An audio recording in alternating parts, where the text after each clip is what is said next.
Igitabo Uwifuzwa ibihe byose, igice cya 3. Igihe gikwiriye gisohoye. Maze igihe gikwiriye gisohoye, Imana yohereza umwana wayo ngo acungure abatwarwa n'amategeko, biduheshe guhinduka abana b'Imana. Kuza k'umucunguzi kwari kwaravuzwe kera muri Edeni. Ubwo Adamu na Eva bumvaga iryo sezerano, bategereje ko rihita risohora bidatinze. Mu byishimo byinshi bahaye ikaze umuhungu wabo w'imfura bari bamaze kubyara, biringira ko ashobora kuba ari we mucunguzi. Ariko gusohora kw'iryo sezerano kwaratinze. Abo babanje kurihabwa bapfuye bataribonye. Uhereye mu gihe cya Enoki, iri sezerano ryasubiwemo n'abakurambere n'abahanuzi kugira ngo bikomezemo ibyiringiro byo kuza kwe, nyamara nanone ntiyaza. Ubuhanuzi bwa Daniyeli bwahishuye igihe cyo kuza kwe, ariko siko bose basobanuye uko bikwiriye ubwo butumwa. Ibinyejana bigenda bishira haza ibindi, iby'abahanuzi bavuze biribagirana. Imbaraga z'akarengane zari ziremereye Abisirayeli, ndetse benshi batangira gutakamba ngo iminsi iratinze kandi iyerekwa ryose rirahebwe. Nyamara nk'uko inyenyeri zikomeza inzira ngari zagenewe, imigambi y'Imana ntiyihutishwa cyangwa ngo ikererwe. Binyuze mu bimenyetso by'umwijima w'icuraburindi ndetse n'itanura ricumba umwotsi, Imana yahishuriye Aburahamu iby'uburetwa bw'Abisirayeli muri Egiputa, imwereka ko igihe cyabo cyo kuba abasuhuke kigomba kuba imyaka 400. Ubwa nyuma, niko Uwiteka avuga, bazarivamo bavanyemo ubutunzi bwinshi. Kandi iryo jambo, ubutware bw'umwami bwishyize hejuru bwa Farawo ntibwabashaga kurirwanya. Kuri uwo munsi nyirizina nk'uko ijuru ryabisezeranye, ingabo z'Uwiteka zose ziva mu gihugu cya Egiputa. Ni muri ubwo buryo nanone isaha yo kuza kwa Kristo yemejwe mu nama yo mu ijuru. Ubwo urushinge rw'isaha ikomeye rwageraga ku gihe cyayo cyagenwe, Yesu yavukiye i Betelehemu. Igihe gikwiriye gisohoye, Imana yohereza umwana wayo. Ishobora byose yari yarayoboye kandi igenzura ibikorwa by'amahanga, imyitwarire n'ikozwa hirya no hino ry'abantu hamwe n'ingaruka zabyo, kugeza ubwo byagaragaraga ku isi igejeje igihe cyo kuza k'umucunguzi. Amahanga yari yibumbiye munsi y'ubutegetsi bumwe. Ururimi rumwe nirwo rwakoreshwaga cyane kandi rwemewe ko ari rwo rugomba gukoreshwa mu nyandiko. Kuva hirya no hino Abayuda bari baratatanye, bateraniraga i Yerusalemu mu minsi mikuru ya buri mwaka. Igihe basubiraga mu bihugu basuhukiyemo, bagombaga kwamamaza ku isi yose inkuru nziza yo kuza kwa Mesiya. Muri iki gihe gahunda ya gipagani yagendaga ita agaciro mu bantu. Abantu benshi bari barambiwe ikinamico n'imigani idafite ikibigisha. Bifuzaga idini yabasha kumara ubukene imitima yabo. Nubwo umucyo w'ukuri wasaga naho wavuye mu bantu, hariho bamwe bashakishaga umucyo kandi buzuye gushoberwa n'agahinda. Bari bafite inyota yo kumenya Imana ihoraho n'ibyiringiro by'ubuzima nyuma y'urupfu. Kuko Abayuda bari barateshutse ku Mana, kwizera kwabo kwari kwaracuze umwijima, ibyiringiro by'ahazaza byarayoyotse. Amagambo y'abahanuzi ntiyaragifite agaciro. Kuri benshi urupfu rwari amayobera ateye ubwoba, hirya yarwo hadasobanutse ari umwijima. Ibi ntibyari gusa mu miborogo y'ababyeyi b'i Betelehemu, ahubwo kwari ugutaka kw'abantu bose kumviswe n'abahanuzi ibihe byinshi. Induru yumvikaniye irama yo kurira no kuboroga kwinshi. Rasheli aririra abana be, yanga guhozwa kuko batakiriho. Mu gikombe cy'igicucu cy'urupfu niho abantu bari bicaye badafite uwo kubahumuriza. Bari bategereje kuza k'umucunguzi, bafite amatsiko menshi, bategereje igihe umwijima uzakurwaho maze amayobera y'ahazaza agasobanuka. Mu bihugu byo hanze y'Ubuyuda hariho abantu bahanuraga kuza k'umwigisha uzava ku Mana. Aba bantu bashakishaga ukuri kandi bari barahawe Mwuka kugira ngo abahishurire. Bagiye baza basimburana umwe umwe nk'inyenyeri mu kirere cy'umwijima. Uko niko abo bigisha bagendaga baboneka. Amagambo y'ubuhanuzi bwabo yari yaracanye umuriro w'ibyiringiro mu mitima y'ibihumbi by'abatuye ibihugu by'abanyamahanga. Mu myaka 100 yari ishize, ibyanditswe byera byari byarasobanuwe mu rurimi rw'ikigiriki kandi bivugwa henshi mu bwami bw'Abaroma. Abayuda bari baratatanijwe hirya no hino kandi ibyiringiro byabo byo kuza kwa Mesiya bari barabigejeje no ku banyamahanga. Mu b'Abayuda bitaga abapagani harimo abantu bari basobanukiwe neza n'ibyanditswe byo mu buhanuzi bwo kuza kwa Mesiya kurusha abigisha bo muri Isirayeli. Hari bamwe biringiraga ko kuza kwe kugamije kubacungura mu cyaha. Abanyabwenge bagerageje kurondora iryo banga ry'Abaheburayo, ariko uburyarya bw'Abayuda mu myizerere bwabangamiye ikwirakwira ry'umucyo. Kubwo gukomeza kugira ibitekerezo byo kwitandukanya n'andi mahanga, ntabwo bari bafite ubushake bwo kumenyesha abandi ubwenge bari bafite bwerekeye umurimo w'ibimenyetso. Umusobanuzi nyakuri yagombaga kwiyizira. Wa wundi ibimenyetso byashushanyaga niwe wagombaga kubibasobanurira. Imana yari yaravuganye n'abatuye isi ikoresheje ibyaremwe, ibishushanyo n'ibimenyetso, abakurambere n'abahanuzi. Inyigisho zagombaga guhabwa abantu hakoreshejwe ururimi rw'abantu.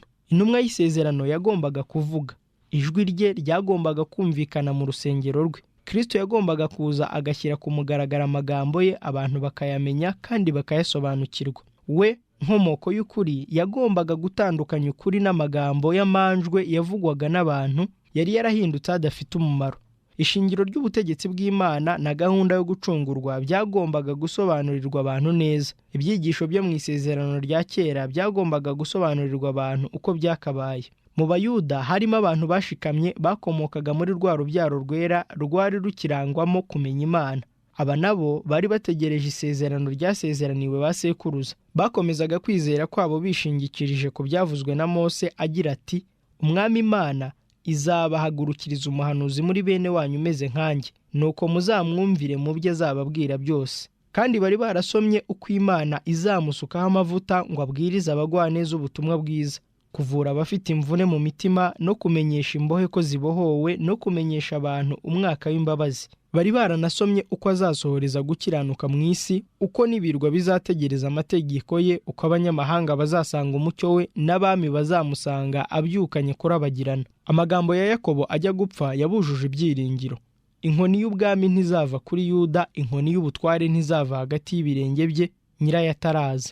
Gucogora kw'imbaraga z'Abisirayeli byahamyaga ko kuza kwa Mesiya kwegereje. Ubuhanuzi bwa Daniyeli bwerekanaga icyubahiro cyo kwimika ingoma ye izasimbura ubwami bwose bw'iyi si, kandi umuhanuzi akomeza avuga ati, buzahoraho iteka ryose. Ubwo bake gusa ari bo basobanukiwe n'umurimo wazanye Kristo kuri iyi si, abandi bari bategereje igikomangoma gikomeye kizimika ingoma yacyo muri Isirayeli, kandi uzaza nk'umucunguzi w'amahanga. Igihe gikwiriye cyari gisohoye. Abantu bari bamaze ibihe mu buhenebere bw'icyaha bahamagarirwa kwitegura umucunguzi. Satani yakoraga uko ashoboye ngo asenye iteme rihuza isi n'ijuru.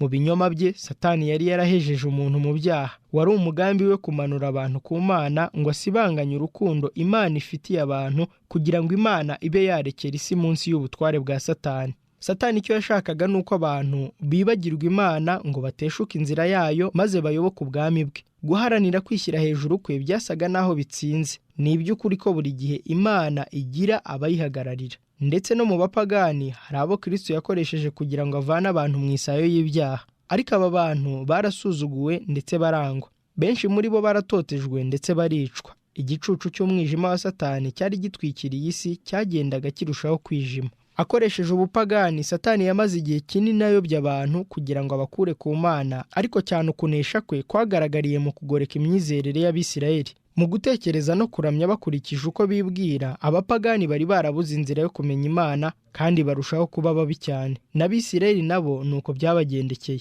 Ihame rivuga ko umuntu abasha kwihesha agakiza kubw'imirimo ye bwite niryo rufatiro rwa buri dini rya gipagani. Noneho ryari rimaze guhinduka ihame ry'idini y'Abayuda. Satani yari yarababibyemo iyo mbuto, aho rikurikizwa hose abantu ntibaba bagifite ikibakingira gukora icyaha. Ubutumwa bw'agakiza bugezwa ku bantu hakoreshejwe abantu. Ariko Abayuda bo bashatse kwiharira ukuri ariko guhesha ubugingo buhoraho. Bari barihishiye manu ariko yaje kwangirika. Imyizerere bagerageje kwikubira yahindutse urukozasoni. Bambuye Imana icyubahiro cyayo maze bashukisha iyi si igisa n'inkuru nziza. Bari baranze kwiyegurira Imana ngo bahabwe agakiza kazaniwe abatuye isi, maze bahinduka ibikoresho bya Satani byo kurimbura isi. Ab'Imana yari yarahamagariye kuba inkingi n'isoko y'ukuri bahindutse abahagarariye Satani. Bakora umurimo Satani yifuzaga ko bakora ibitukisha izina ry'Imana, bagatuma ab'isi bayibona nk'itegekesha igitugu. Abatambyi bakoraga mu buturo bwera bari barateshutse ku by'umurimo wabo wasuraga. Ntibari bakirenza amaso ibitambo ngo barebe uwo bishushanya. Mu gutanga ibitambo basaga n'abakina ikinamico. Ibyejejwe Imana ubwayo yitoranirije byahinduwe ibyo guhuma ibitekerezo no kunangira imitima. Imana ntiyari ikibasha gushyikira umuntu binyuze muri ubu buryo. Iyi gahunda yose yagombaga gukurwaho. Ikinyoma cy'icyaha cyari kigeze ahirengeye. Uburyo bwose bwo kwangiza imibereho y'umuntu bwashyizwe mu bikorwa. Umwana w'Imana yitegereje ku isi, abona imibabaro n'agahinda. Afite imbabazi nyinshi, yabonye uburyo abantu bahinduye iminyago y'uburakari bwa Satani, arebana impuhwe abo bose banduzwa n'imico mibi, bicwa kandi barimbuka. Bari barahisemo umutware wabazirikiye ku modoka ye nk'abacakara. Mu buyobe no gushukwa bagenderaga mu nzira y'umwijima ibaganisha mu kurimbuka kw'iteka ryose, mu rupfu rutagira ibyiringiro by'ubuzima, mu ijoro ridakurikirwa n'igitondo.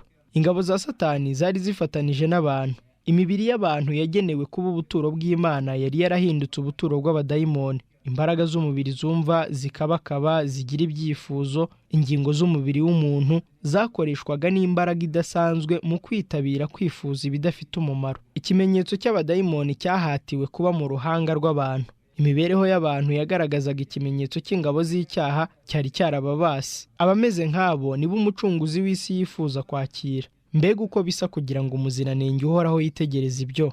Icyaha cyari cyarabaye ubumenyi, naho ingeso mbi zarahinduwe nk'izera kandi zigize umugabane w'idini. Ubugome bwari bwarashinze imizi mu mitima, kandi ibikorwa by'urugomo by'umuntu nibyo byari bihanganye n'ijuru. Byagaragariye isi yose ko uretse ubushobozi bw'Imana, umuntu ntiyari kubasha kuva aho yaguye. Ibigize ubuzima bushya n'imbaraga byagombaga gutangwa ku buntu n'uwaremye iyi si. Abaturage bo mu mibumbe itaracumuye bari bafite amatsiko yo kubona Yehova ahaguruka agatsembaho abatuye iyi si. Kandi iyo Imana iza kubigenza ityo, Satani yari yiteguye gukomeza umugambi we wo kwigarurira ibiremwa byo mu ijuru. Yari yaravuze ko amahame agenga ingoma y'Imana atuma imbabazi zidashoboka. Iyo iyi si iza kurimburwa, yari kugaragaza ko ibirego bye ari iby'ukuri. Yari yiteguye kurega Imana no gukwiza ubwigomeke bwe no mu masi yo hejuru. Ariko aho kurimbura isi, Imana yohereje umwana wayo ngo ayikize. Nubwo kwangirika n'urugomo byabonekaga mu bice byose by'abanyamahanga, inzira yo kubikiza yari yarateguwe. Mu gihe nyacyo cy'akaga, ubwo Satani yasaga n'ugiye gutsinda, umwana w'Imana yaje azanye ubutumwa bukomeye bw'ubuntu mvajuru. Uhereye kera kose, mu gihe cyose, urukundo rw'Imana rwari rwaragaragarijwe ubwoko bwayo bwacumuye. Nyamara nubwo abantu barushagaho gusaya mu byaha, ibimenyetso by'imbabazi byakomeje kwerekanwa. Nuko igihe gikwiriye gisohoye, ijuru rihabwa icyubahiro kubwo gusukwa mu isi k'ubuntu busendereye bw'agakiza butashoboraga gukumirwa cyangwa ngo busubizwe inyuma kugeza ubwo inama y'agakiza izaba yuzuye. Satani yishimiraga ko atsinze mu gutesha agaciro ishusho y'Imana mu bantu, maze Yesu azanwa no kugarura mu muntu ishusho y'umuremyi we. Nta wundi usibye Kristo ubasha kurema bushya imico yangijwe n'icyaha. Yaje kwirukana abadayimoni bari barigaruriye ubushake bw'umuntu. Yaje kudukura mu cyavu, kurema bushya imico yangiritse ngo ikurikize imico ye mvajuru, kandi ngo igire ubwiza bw'Imana.